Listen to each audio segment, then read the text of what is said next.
Hey guys, as promised, a nice little restorative class coming your way.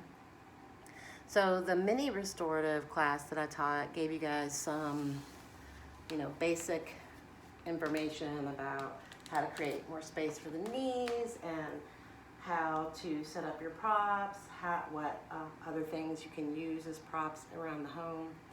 So hopefully you kind of watched that one before coming into this one, but we're just going to do some really nice restorative poses. So if you know how to get into these poses, nothing holding you back, but you may learn something different, maybe not, but I'll show you guys some different ways to get into these. So the first pose we're going to work into today is a supported bound angle pose. So Supta Baddha Konasana. So you can use blocks, which I'm going to use. You can actually use multiple blocks. So let's set this up from this angle down here. So what I'm going to do, I'm going to use my blocks to create basically a table. So for this pose, you're going to need a set of blankets. I personally like to use 4 or 5 on this one. 5 is optimal, and a bolster and blocks. If you don't have a bolster, you can use stacked blankets, which means you will need more blankets. And I'll show you that modification at the end. So those of you that have a bolster, we'll go ahead and set you all up. So you can use your blocks. Place one of your blocks at the highest level and one at its next highest level. So you kind of have this set up here. Hopefully you all can see that. And then I always have an extra block in case if your bolster is a little tired and you have a little dip in it, you can use the block to kind of support that dip. So you're going to place your bolster at an angle on these blocks. So if you can see there's a little space there. If your bolster is tired, mine's pretty old, that's when you can use that extra block on its flattest edge just to give you a little more support there, okay? So if you do not have a bolster, then you're going to modify, you're not going to use the blocks, and you're going to use stacked blankets.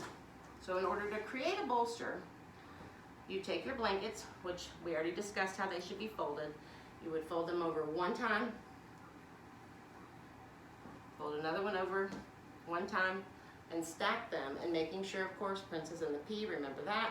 So now you've created a little bolster. Obviously you can't put this up against blocks because it wouldn't be stiff enough, but you simply would do this posture without having it angled up. You would sit in front of it the same way. So there's your modification if you don't have a bolster. Well, actually I'll use these. So once you get to this place, then you're going to set up for your knees and you're going to set up for your arms. So if you find that you're really open across the chest, this may be okay for you to have your arms on the floor, but most of us are going to want a little support. The more support you have in it, it just feels, more awesome and cushy. However, you do want to, find a little opening in the pose, at least a little bit, right? As a general rule of thumb for restorative yoga, you don't want to feel an opening as you're getting into it. You want it to gently, over time, open, because you're holding these poses for a good long time. So those same single fold that I showed you guys for the modification for your bolster can you use on either side of your bolster, so that's going to support your arms. And then take 2 more blankets, and you can also, if you have not enough blankets but you have a lot of books or a lot of blocks, you can use those underneath your knees when you get into the pose, and all that's going to do, and then if it's too hard, like if the edges are too hard, just put a towel, fold a towel over them. So otherwise, you're going to take your blanket, fold it over from the side, fold it over once more, so you've created this little tiny bolster for your knee support. Okay? So you have 2 kind of higher pillows for your knees, or folded blankets, or you can also use pillows. Your 2 folded blankets for your arms, your bolster, your supportive blocks. Or again, you can always use the blankets stacked up, and I'll show you that here momentarily. You can come to sitting down in front of your bolster, And if you have lower back stuff, big, huge fan of keeping the soles of the feet on the floor as you get into this, all right? You can use your arms, so you can use your hands on the floor. I like to hold the bolster with my thumbs and just gently, drawing the belly in, begin to lie down on your bolster, nice and slow. And then make sure that your supports are where your knees should be. You know, if you've been practicing restorative yoga, like I'm a huge fan, I've been practicing it for, gosh, about 20 years and I love it. So you kind of learn to know exactly where your props need to be, right? Soles of the feet come together, just drop the knees onto your props. If you feel that you feel a strain in the hip or the knee, you can just simply fold over your prop one more time, bring it closer to the buttocks. I'll do it on both sides. Soles of the feet are still together. That just, you know, gives you a little more support, no big deal. And then your arms will just, your elbows and wrist will rest on your arm blankets here.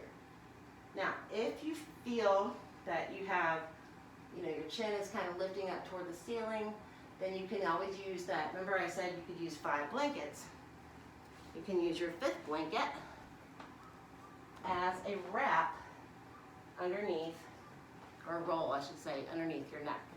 And in order to create a roll for your neck, and you can always use a rolled mat as well, you unfold it once, you want to take that edge, the rolled edge, and you want to just really evenly create a nice tight roll that equals create that space on your personal neck.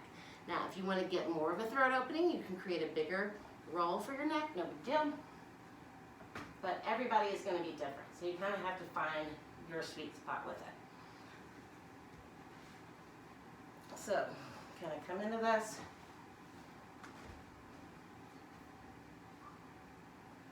Again, you can just get a nice natural curve support for the neck, which that, you know, is good. It just supports it. Or if I wanted to open the throat a little more, you can get it that way. Now, if you feel like you tend to lift up too much, then you're trying to get that chin to come down. So you would just do like a flat support, like a double fold, flat support that goes right to the tops of the shoulders, okay? So hopefully that gives you lots of different options there for the neck. The last little thing for Baddha Konasana that you can do, which I happen to really love, those of you that have a nice long belt, you can take your belt and put it in a loop, in a pretty big loop. You're going to take the back of that belt to the lower back. Again, these are optional, guys, so a lot of this stuff is optional. But if you have the props, you might as well indulge. So place that right around the sacral area, the lower back, okay? You're going to place the loop around the soles of the feet that are coming together, and just have, you know, I call it your tail, have it there so you can get out of it pretty easily, right? Once again, hold on to your bolster with the thumbs. This is just going to bring a nice kind of connection to the pose. So, and some of you are going to be open enough that you won't need the blankets underneath the knees. You know, that's okay. And then just, again, allow yourself to let go. So once you find your sweet spot in the pose, I want you to just indulge.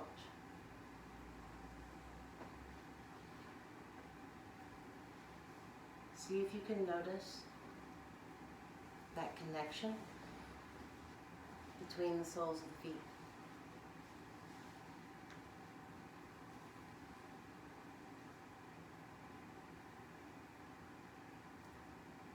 Notice the gentle opening across your chest. Maybe across the throat.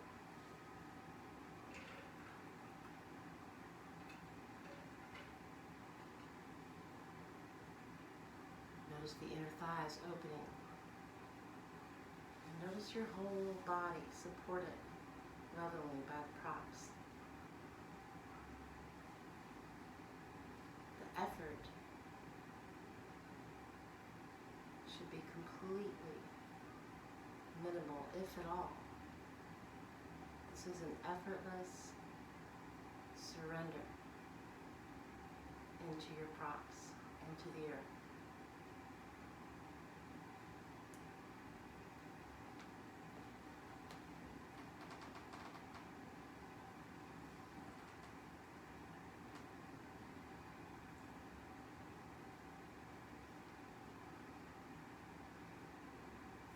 See if you are able to notice a little bit of vulnerability.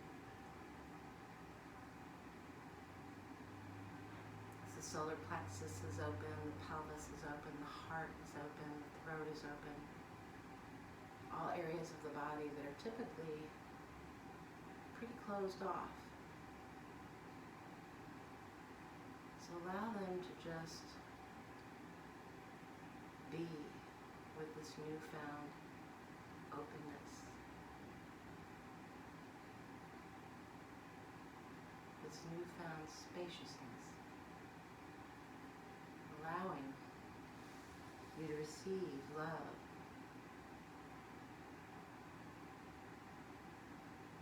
allowing you to receive the benefits of being held and nurtured.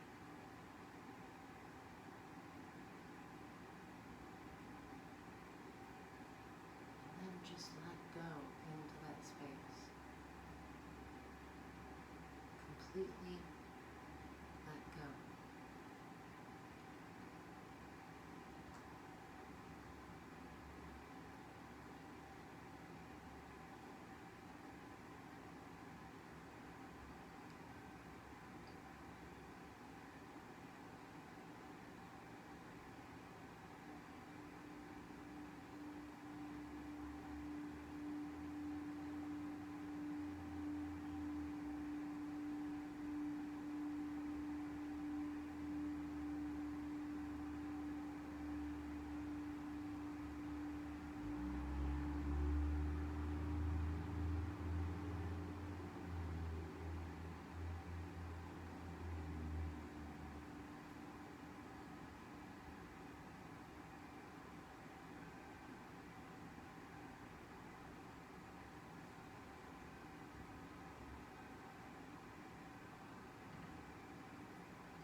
Obviously, you can stay in these postures as long as you like.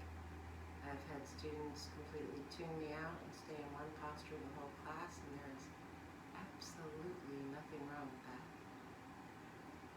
So if you're enjoying your Supta Baddha Konasana, stay there. That's okay. We're going to move into a Supta Setu Bandhasana, supported bridge pose. This, pretty much every restorative pose, I will tell you, it's my favorite. But truly, this one really is. No matter what I have going on in my life, physically, mentally, spiritually, this just seems to be the most healing pose. And I believe my teacher can correct me if I'm wrong, but I know I've heard more than once, I think it was from her, and I know I've heard it elsewhere as well, that Iyengar says that if you could, if you could only do one pose, for whatever reason, whatever that reason may be, if you could only do one pose, then it should be Supta Setu Bandhasana, or Setu Bandhasana, the bridge pose.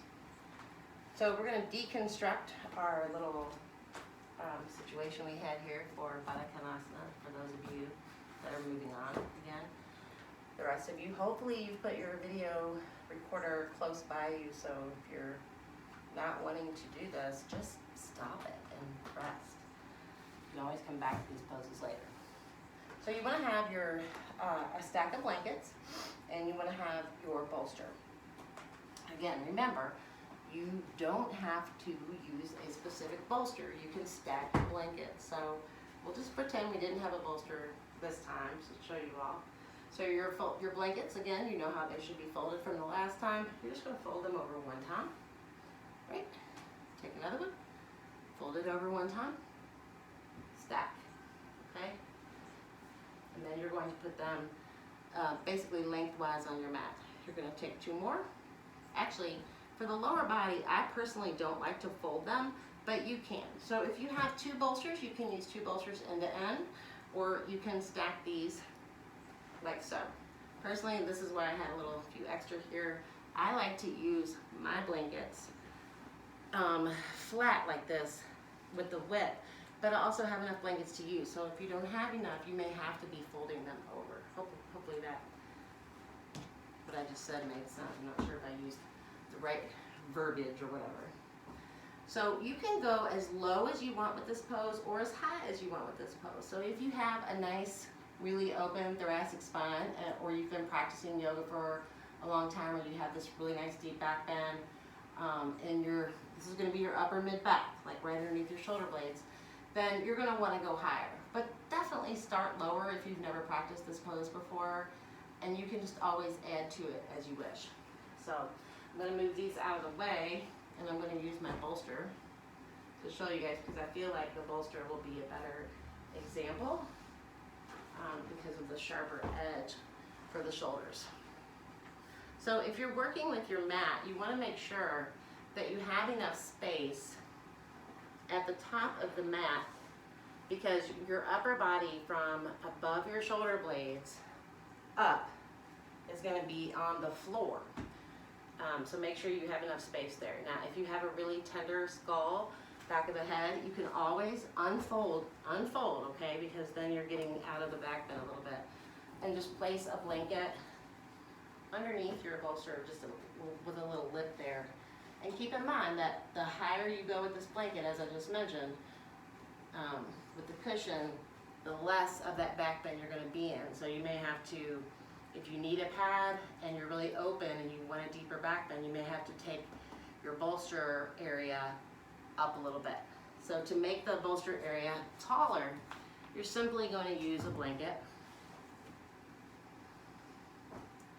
You can unfold it or you can leave it folded. It's totally up to you. I like to unfold it only because I like to take the edge over the top so that I have a nice smooth edge where my shoulder blades are, okay?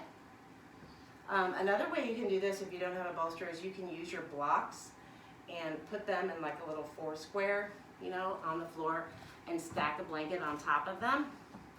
So you can do that and put a blanket on top to create kind of a bolster. Keep in mind that it's not going to be as comfortable for your upper back. Hopefully you can see the, yeah. All right, so to get into this pose, you're going to straddle your bolster, even if it's your handmade, homemade bolster. You're going to straddle the bolster and keep the soles of the feet on the floor, okay? Come about midway down. You want to find those 2 shoulder blades, your angel bones, your angel wings on the back body.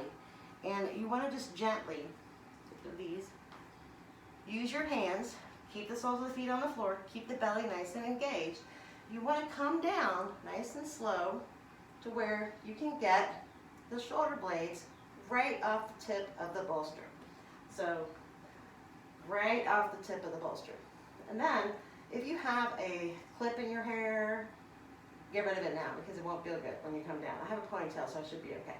So gently, slowly, keeping the knees bent, just allow yourself to drop the shoulder blades, oh I lied, I have a clip, to the floor. So you're getting your shoulder blades on the floor. You're going to get this big opening across the front of the chest, so you're going to basically, those rib cage, you'll feel the rib cage just pop right open, really allowing you to breathe deep into those lower lobes of the lungs. It feels so good, guys.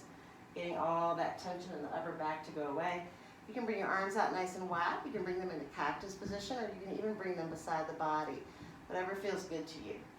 And then one leg at a time, keep drawing the belly in as you do this, especially again, if you have lower back stuff, just be hyper aware to keep drawing the belly in. Just bring one leg up at a time, nice and slow. So big opening across the front body.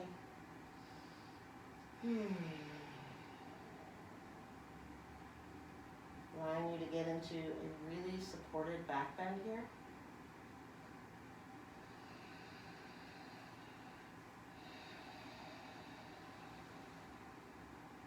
So once you find your sweet spot in the pose, allow yourself to fully let go once again. So your body is really finding an opening across the front, the hip flexors, the belly. And pay attention here to the rib cage. So feel the rib cage move as you inhale. Feel it move laterally side to side, filling up. And as you exhale, notice the contraction inward, back toward the heart.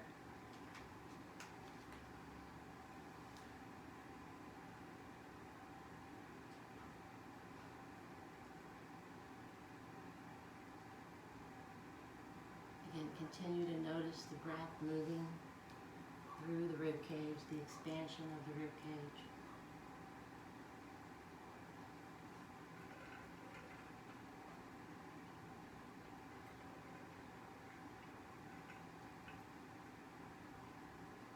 And notice the emptying of the lungs and how the rib cage draws back in.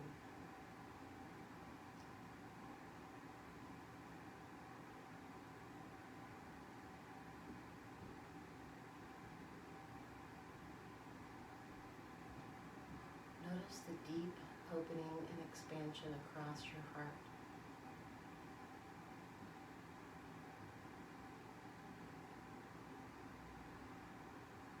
So once again, a vulnerable position for the body can create a vulnerable place in your mind, but allow yourself to settle into that vulnerability.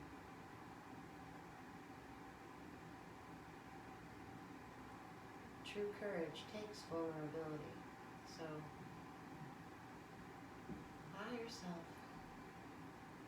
to get comfortable in this vulnerable place.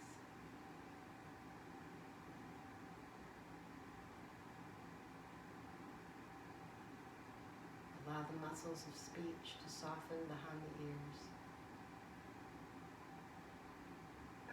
Allow your toes to just splay out.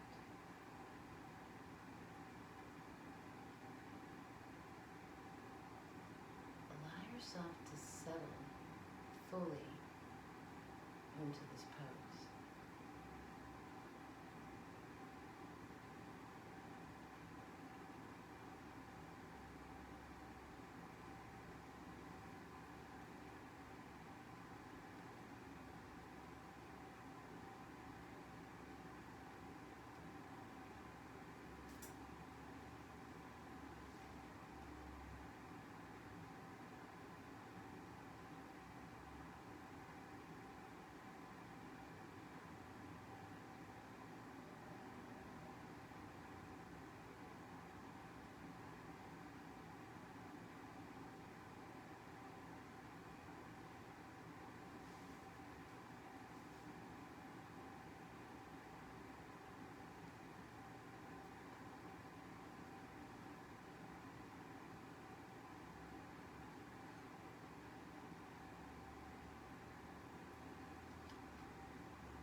Guys, you can stay in this pose as long as you like. If you are going to come out of this pose, gently walk the feet in, soles of the feet to the floor one at a time. Walk them off the blankets and onto the sides of the mat. And then very slowly over time, bend the knees in and roll to your right side, being aware you're elevated. bringing your head to rest onto your arm. And you can press yourself up to a seated position, nice and slow.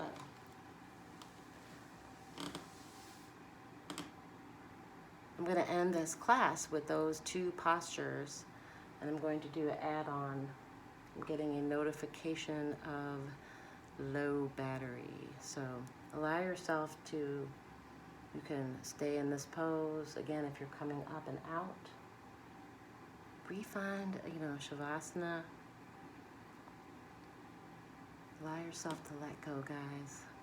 Restorative yoga is so beautiful and healing. Part 2 coming up.